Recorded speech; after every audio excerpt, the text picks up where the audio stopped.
মুশফিকের উপর রেগে চলে গেলেন তাসকিন আহমেদ। বাঘ বিতণ্ডা, হোটেলের লবিতে কেমন ঝামেলায় জড়ালেন মুশফিক ও তাসকিন। প্রিয় দর্শক, গতকালই এক বড় আন্দোলনের সুরাহা করেছে বাংলাদেশ ক্রিকেট বোর্ড, যেখানে বাংলাদেশ ক্রিকেট বোর্ডের পরিচালক এম নাজমুল ইসলামের মন্তব্যকে ঘিরে খেলাকে বয়কটের ডাক দেয় ক্রিকেটাররা।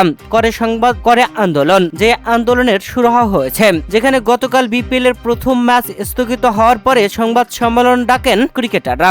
আর সেই সংবাদ সম্মেলনে মুস্তাফিজুর রহমান ছিলেন সাংবাদিকদের পেছনে ক্যামেরার আড়ালে। তবে তাকে সামনে ডেকে আনা হয়, চেয়ারে বসানোর জন্য আপ্রাণ চেষ্টা করেন মেহেদী হাসান মিরাজ। তবে মেহেদী হাসান মিরাজ টেনে ধরলেও ঝটকা দিয়ে ছুটে গিয়ে পেছনে দাঁড়িয়ে থাকেন মুস্তাফিজুর রহমান। এ নিয়ে যেমন মুস্তাফিজুর রহমানকে প্রশংসায় ভাসাচ্ছেন অনেকে, মিরাজদেরকে সমালোচনা করছেন। আর আজ দেখা গেল ভিন্ন চিত্র।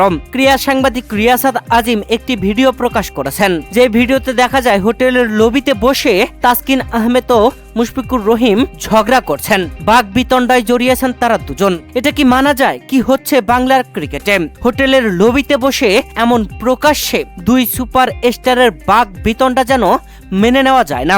সে ভিডিওটি প্রকাশ করে ক্রীড়া সাংবাদিক রিয়াসাত আজিম বলেন, সব জায়গায় ঝামেলা, গ্যাঞ্জাম।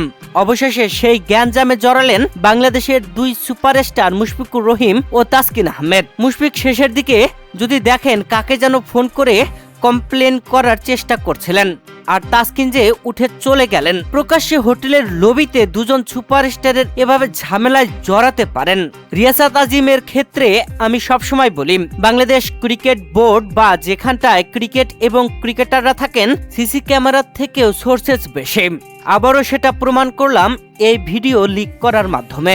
কি হয়েছে, কি হতে যাচ্ছে, দুজনের এই গ্যাঞ্জাম শেষ পর্যন্ত কি মিটমাট হবে? প্রিয় দর্শক, প্রকাশ্যে হোটেলের লবিতে মুশফিক ও তাসকিনের এমন বাঘ বিতণ্ডায় জড়ানো আপনারা কিভাবে দেখছেন জানাবেন কমেন্ট করে।